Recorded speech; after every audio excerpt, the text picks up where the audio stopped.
today we are talking about biomes, and this is really important because this is kind of what your project from Friday or for Friday and Monday will be. So I'll introduce the project will be after today. If not, I will get you before you have time. You'll have class time to work on it, and you'll have a hybrid day to work on it. So today we are talking about specifically biomes. So you will need your notebooks.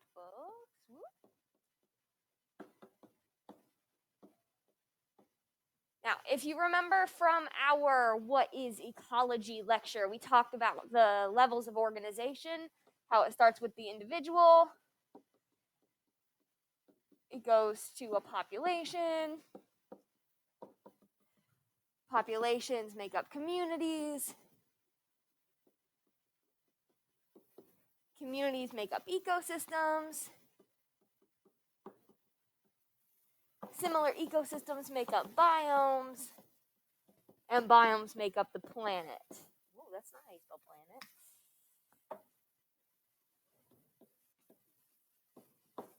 So today we are focusing on just those biomes. There are 1, 2, 3, 4, 5, 6, 7, 8, 9, 10 of them we're going to talk about. But first, I'm going to give you some general definitional stuff. So, switch it up. Biomes.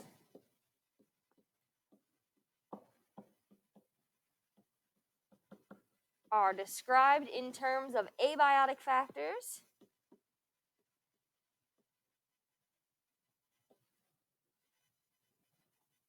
In terms of abiotic factors.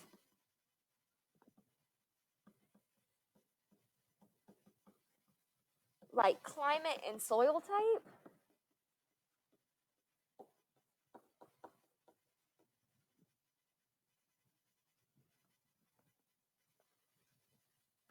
And biotic factors.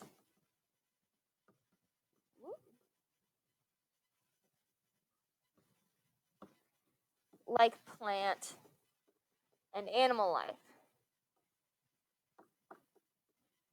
So we are going to go through each of these 10 biomes, and we are going to talk about the different weather patterns and climate patterns and soil types and plant species and animal species that work together to make these biomes unique. Make sure I take that as one. All right.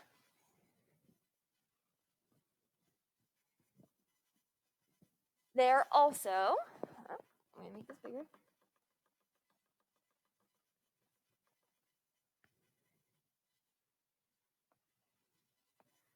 They're also associated with seasonal patterns.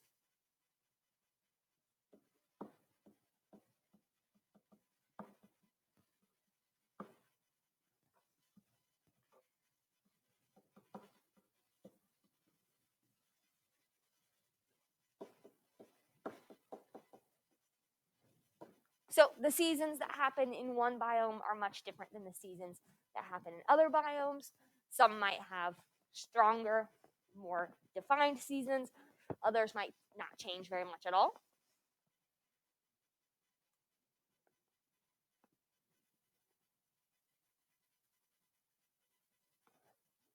And those seasonal patterns have temperature and precipitation.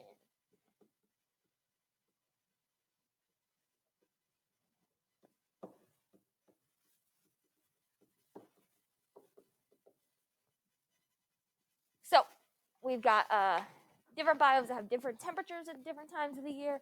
Here we are colder in the winter and warmer in the summer. And then we can also have climates with wet and dry seasons. And they can be organized in something called a climate diagram, which I probably should have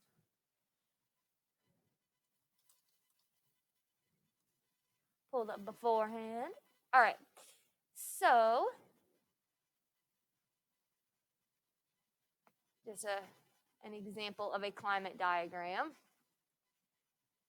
We got 3 of the biomes that we're going to talk about: the desert, the tropical rainforest, and taiga.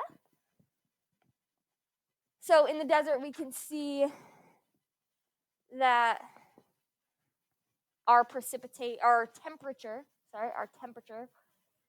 gets really, really hot and then still hot, but not too bad. In the rainforest, we keep the same temperature all year long, and we have a lot of precipitation, the rainforest. And then in taiga, we've got more precipitation than we did in the desert and a little bit more dramatic temperature changes. So that's a climate diagram.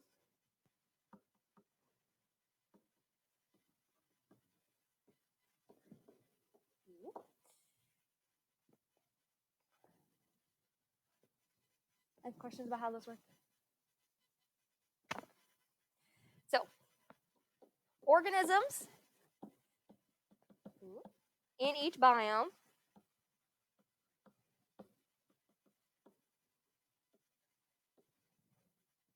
can be characterized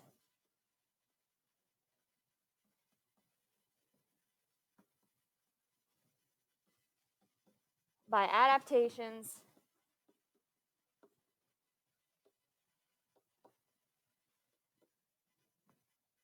that allow them to successfully survive and reproduce.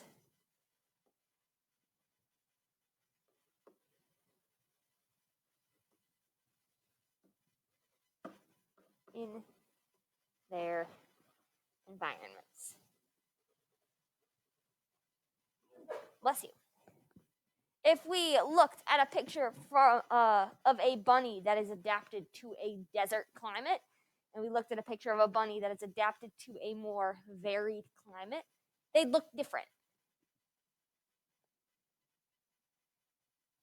One would have longer fur, one would have different colors, they would have different adaptations that allowed them to survive and reproduce in their specific climate.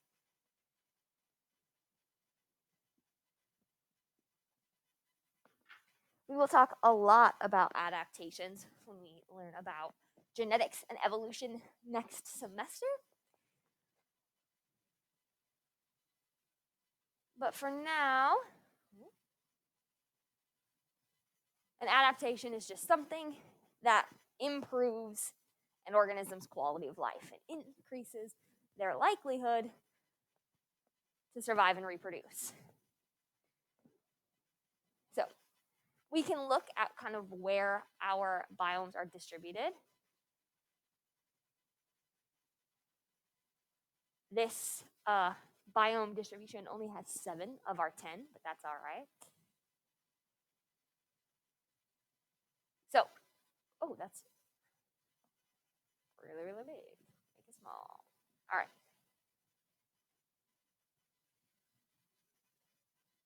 So if we look at our biomes, if we just focused on deserts, right? Deserts is this orange color. You can see that they're all pretty much within the same area, unless you're Chile for some reason. But you can see that the temperate forests up here in this light green are all pretty much in the same latitude.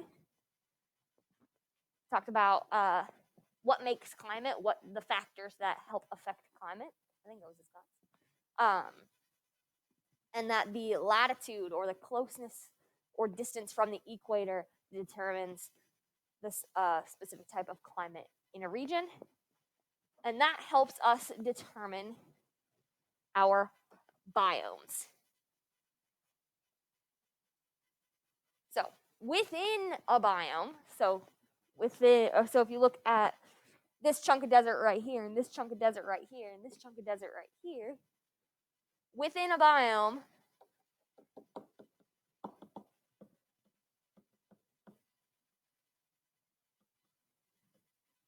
there is considerable variation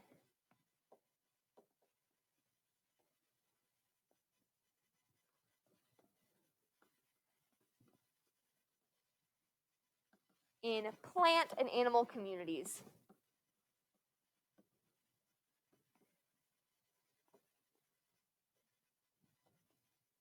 Just because you're looking at a desert here and you're looking at a desert here doesn't mean that those deserts are going to have the exact same type of plants and the exact same type of animals. This can be due to exposure or elevation.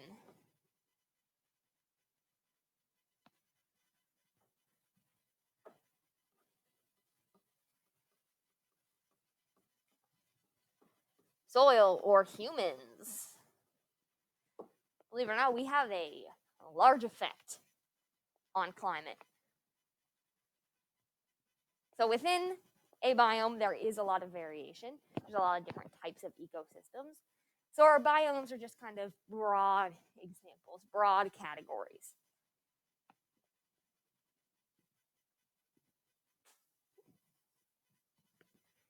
And like I said, there are 10 that we're going to talk about.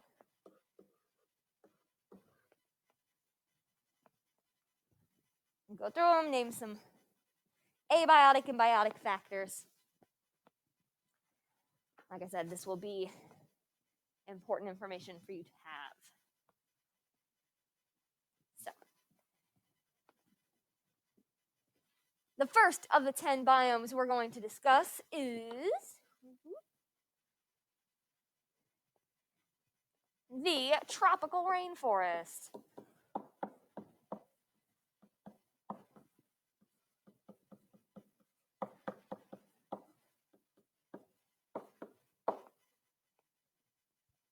Pretty fun one. A lot of biodiversity. So we've got our abiotic factors. We'll start there.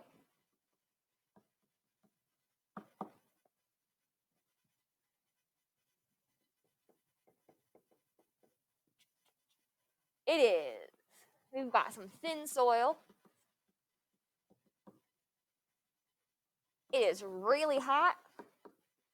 And there is a lot of precipitation.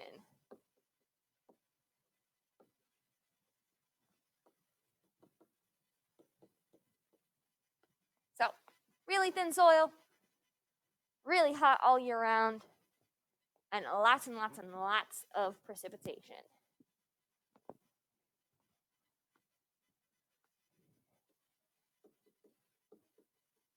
Our biotic factors, I've got a couple definitions for you. The first one is canopy. A canopy is a dense leafy covering by trees. Dense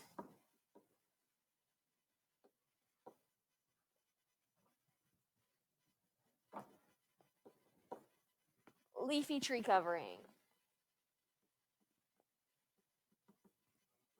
If you look at a picture of a rainforest, if these are all our trees, I know I'm such a good artist. There's always just like a layer of leaves that kind of create an awning or a canopy over the entire forest. What's on the ground doesn't get a lot of sunlight.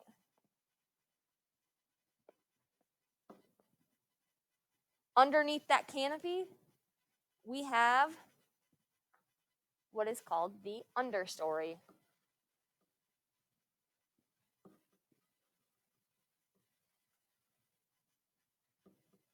The understory is the shorter trees and vines,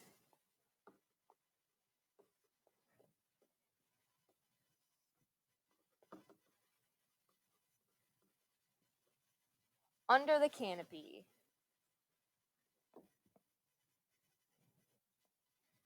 So those are two of our biotic factors. We've got that canopy and we've got that understory.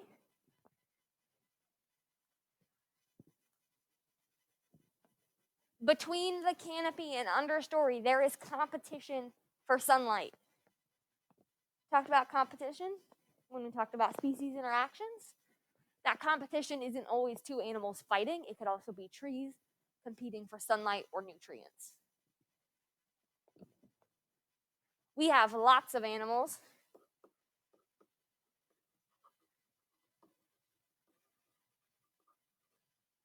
that are active year-round.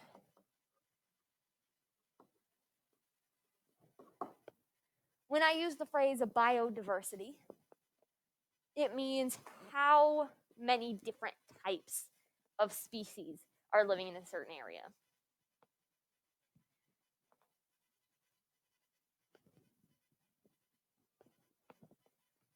How many different types of species are living in an area?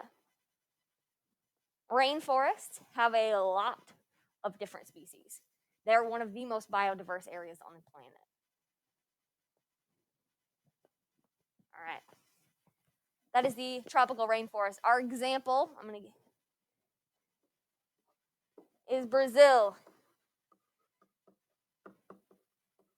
the country, not the city down south. So, tropical rainforests like Brazil have really hot, really wet environments all year round. They have that canopy, an understory, and a lot of biodiversity that is active year round.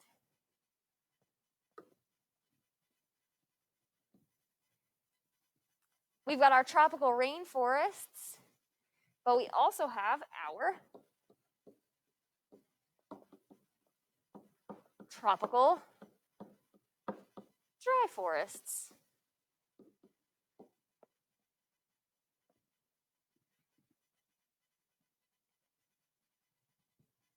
Just like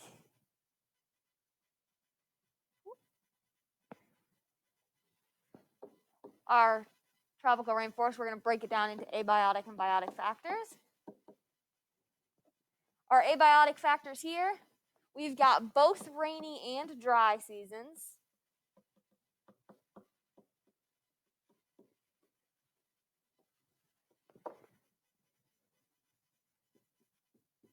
That's why it's called the tropical dry forest. It's not raining all year round. We also have rich soils that are easy to erode. So if you chop down a tree in a tropical dry forest, it can make it really easy for all those soils to erode away and be no more. Our biotic factors,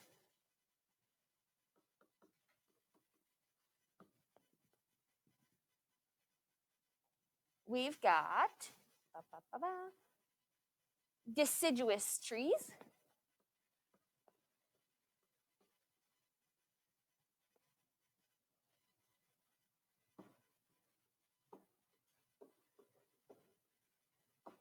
and plants adapted for drought.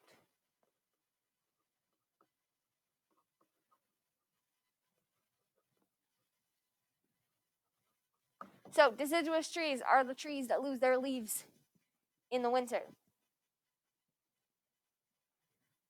We talked about the process of transpiration, meaning the evaporation that takes place directly out of plants' leaves.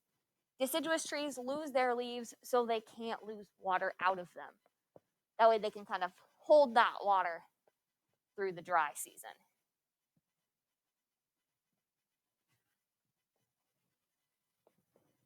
Animals,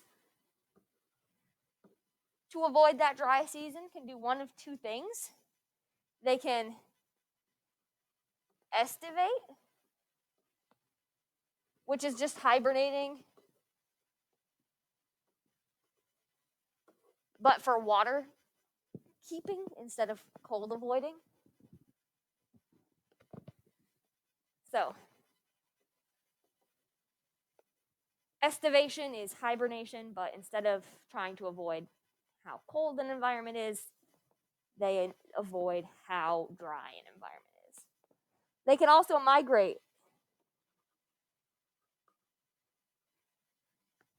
or go someplace with water when the dry season hits.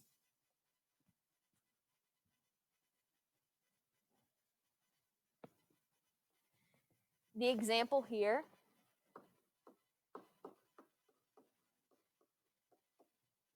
is India. A lot of India is covered in tropical dry forests.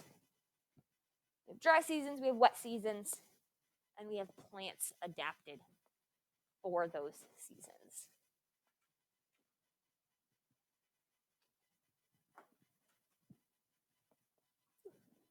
So that is the tropical dry forest.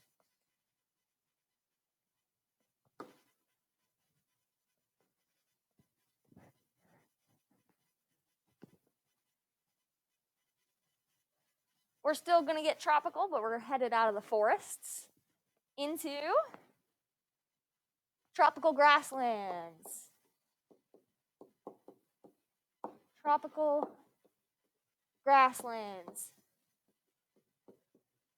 This is also known as the savanna or shrubland.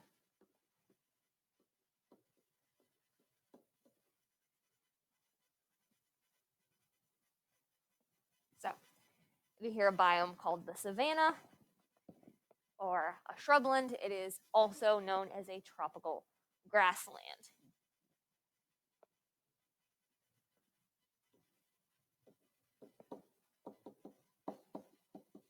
Starting with our abiotic factors. They get more seasonal rainfall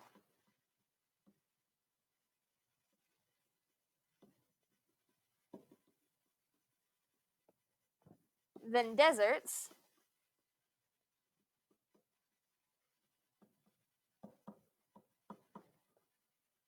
but less than the tropical dry forests.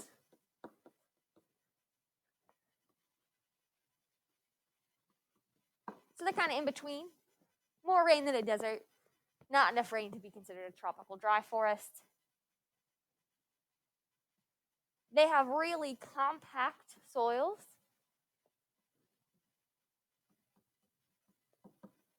So all that, there's not a lot of loose stuff, it's all jammed together.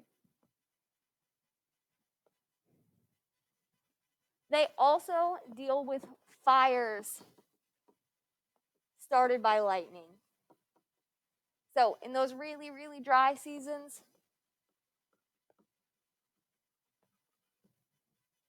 if lightning strikes the ground in a certain place, whoosh, wildfire.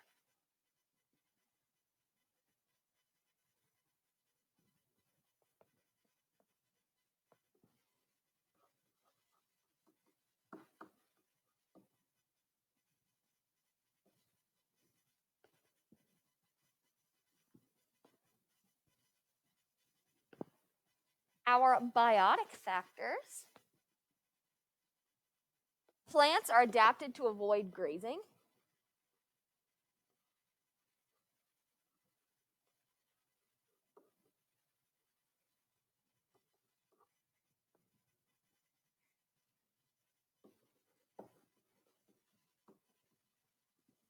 We had a lot of animals that come through and just kind of graze the top of a lot of plants. So they have adapted to be pokier or drier or just harder to get to.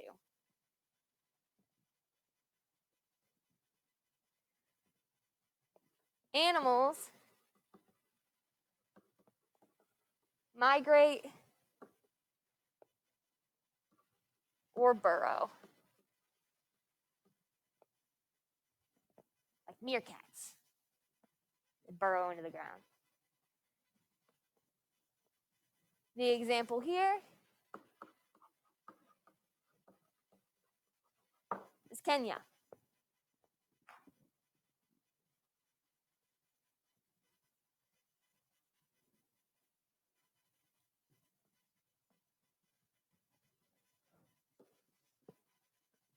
That is the tropical grasslands. We're still close to the equator. We're getting some rainfall, but not a heck of a lot. All right, after we get done in Kenya, we're going to hop on a plane and head over to Arizona because we are going to talk about the desert.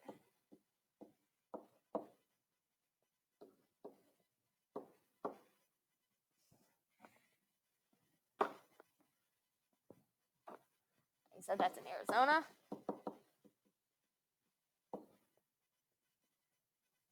deserts are probably one of the more familiar biomes. Our abiotic factors are less than 25 centimeters of rain per year. I know when we think desert, we think hot, but they actually have a lot of variable temperatures.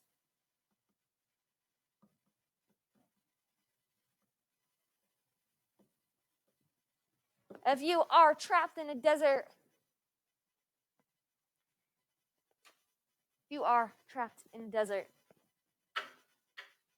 during the day, it's going to be really hot, like severe sunburn hallucination hot. But at night, it's going to get really cold.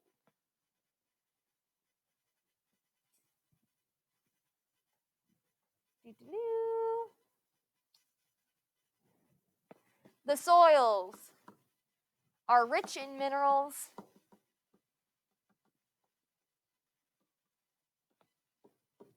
but low in organic materials.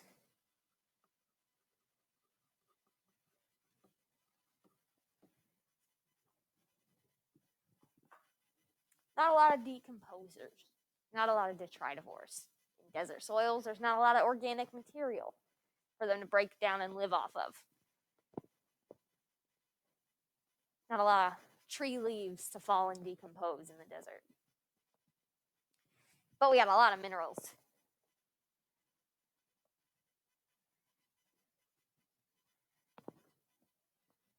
Our biotic factors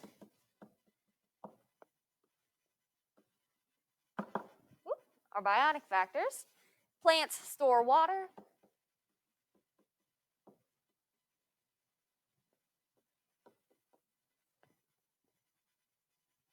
and minimize loss.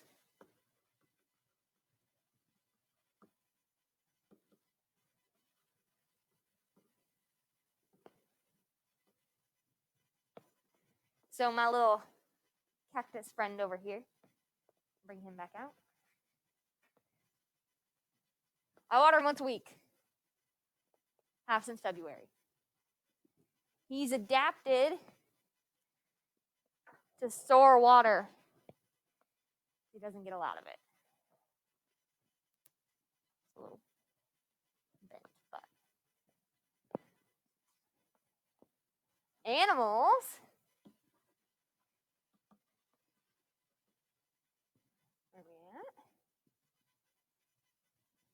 get water from their food.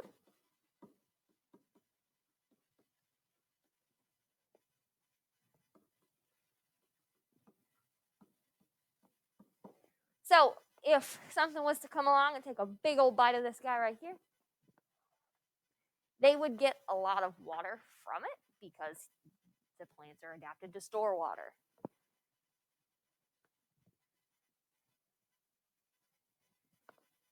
Many of our animals are nocturnal. That way they can avoid the searing heat of the sun. They'll sleep all day and come out when the sun starts to go down and temperatures get to be a little bit more tolerable. Because they want to keep all that water, and if it gets really hot, they're going to lose water really quickly.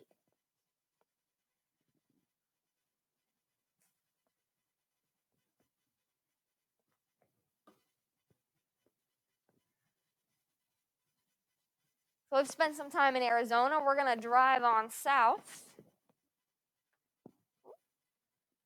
to a temperate grassland.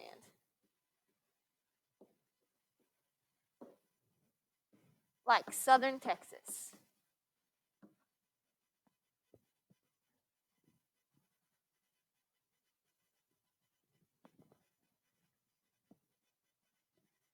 Our abiotic factors.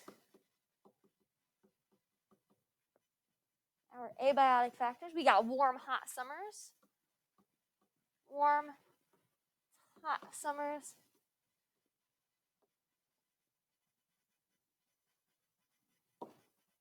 colder winters,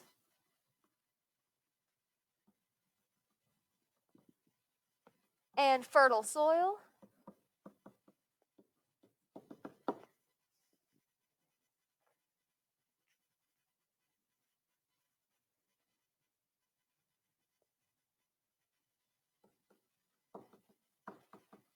With our biotic factors, we've got grasses that have adapted to avoid grazing. So graze, adapted, grasses.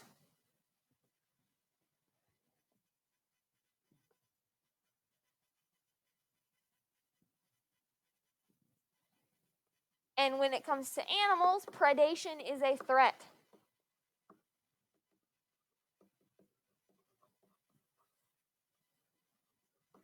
And they avoid this by camouflage. I'm just going to write camo.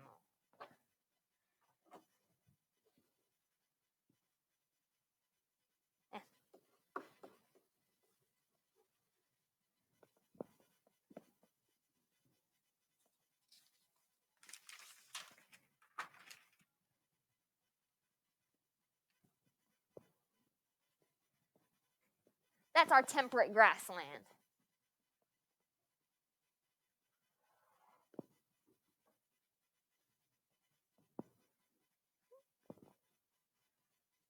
In southern Texas. Northern Texas can get more into the Arizona desert territory. But we're going to hop back in the car. We're going to head west.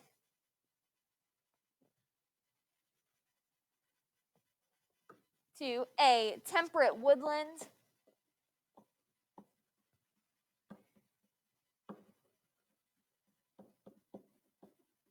or shrubland.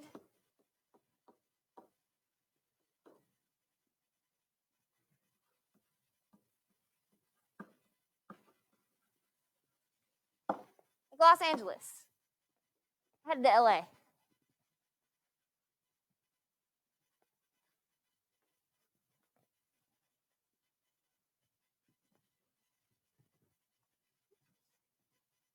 Again, breaking it down to abiotic and biotic factors. Our abiotic factors, we got hot, dry summers.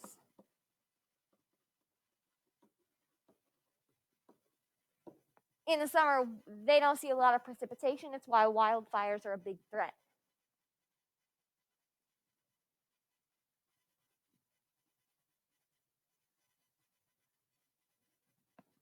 We got cool, moist winters.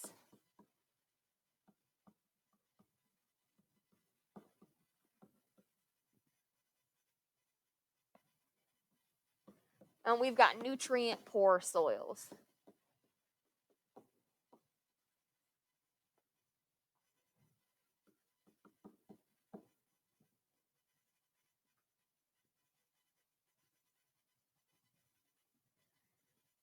In our biotic factors,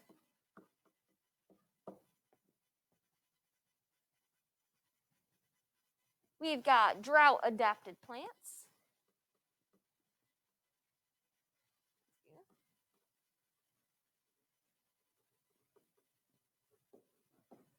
Just like you see in the deserts, we've got drought adapted plants.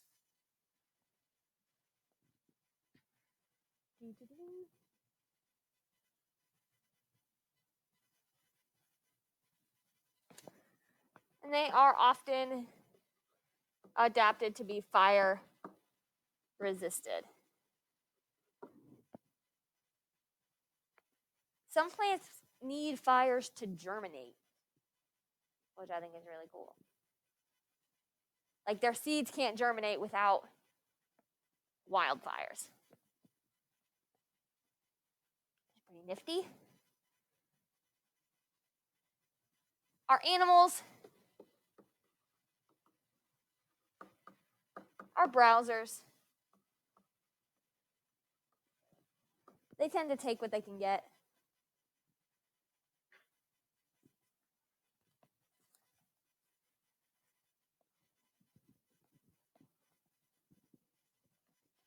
So that is our temperate woodland or shrubland. We're going to hop on a plane. We're going to head to the other side of the U.S.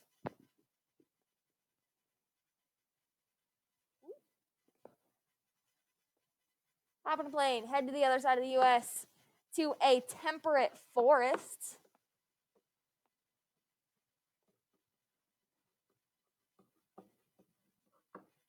Like Philadelphia.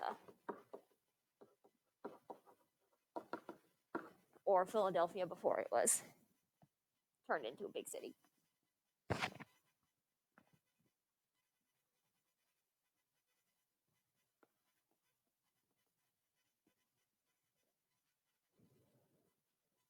In our temperate forests,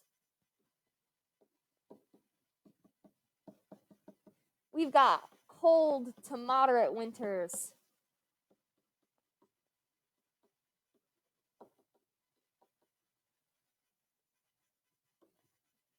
Warm summers, nothing too hot.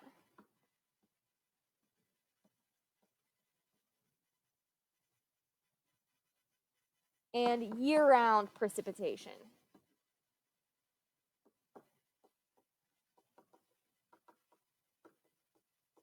Lots of snow in the winter, lots of rain in the summer.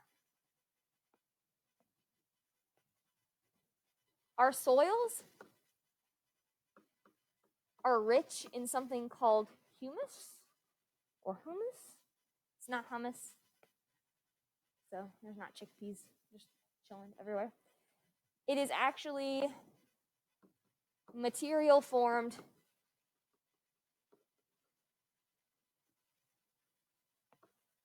by decaying matter.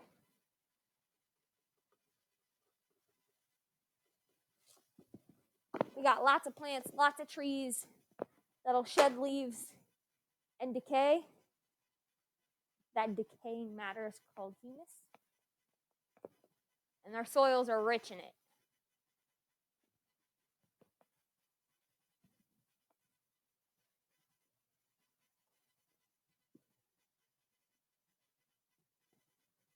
Our biotic factors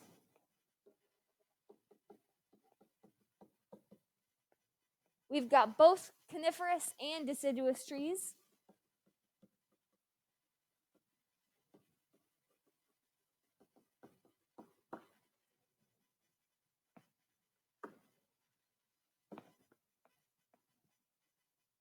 Coniferous trees are the pine tree looking things with needles instead of leaves. And they release their seeds in cones.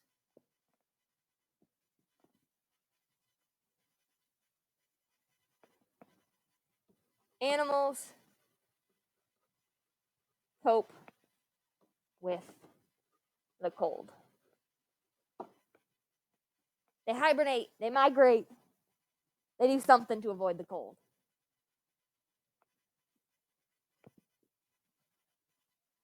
I might have to speed up and drop some stuff, that's okay. We are hopping in a plane and headed back to the West Coast. Headed back to the West Coast for the Northwestern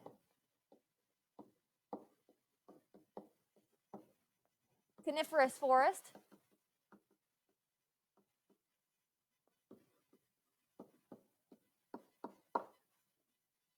We're going to Seattle. Not sure if y'all are old enough for the Owl City song, Hello Seattle, but it's in my head every time I say the word.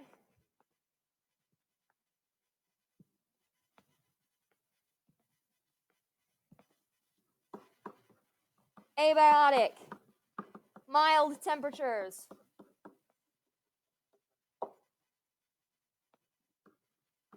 Lots of precipitation.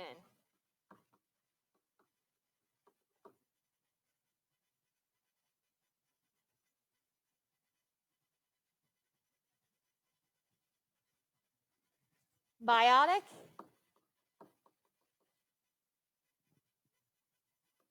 We got dense plant growth.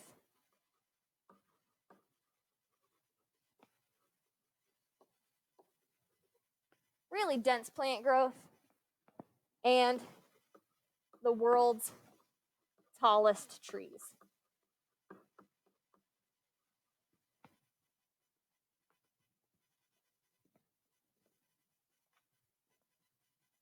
Two more. I don't know if I can make it. We got the boreal forest, or the taiga.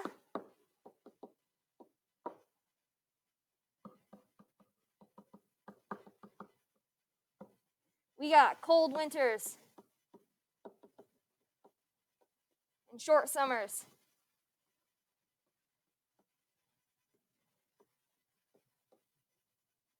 Our biotic, we got a lot of coniferous trees, or conifers. When I was in high school, this was my biome.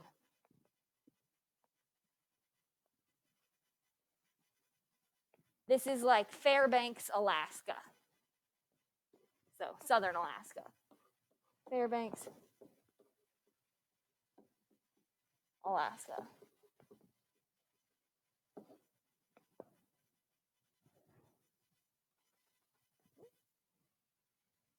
Animals are adapted to stay warm. Bless you.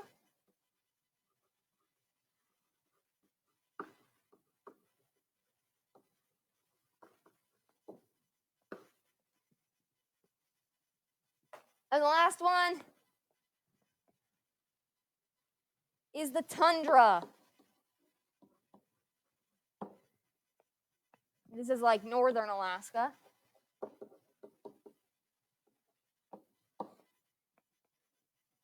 Or a lot of northern Canada. Really important word in the abiotic factors. That is permafrost.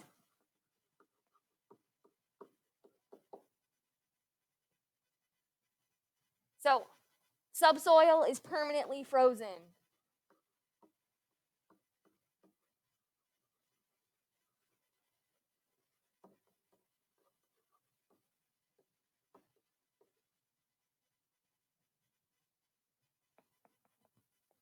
Our biotic factors, we've got mosses and animals that migrate.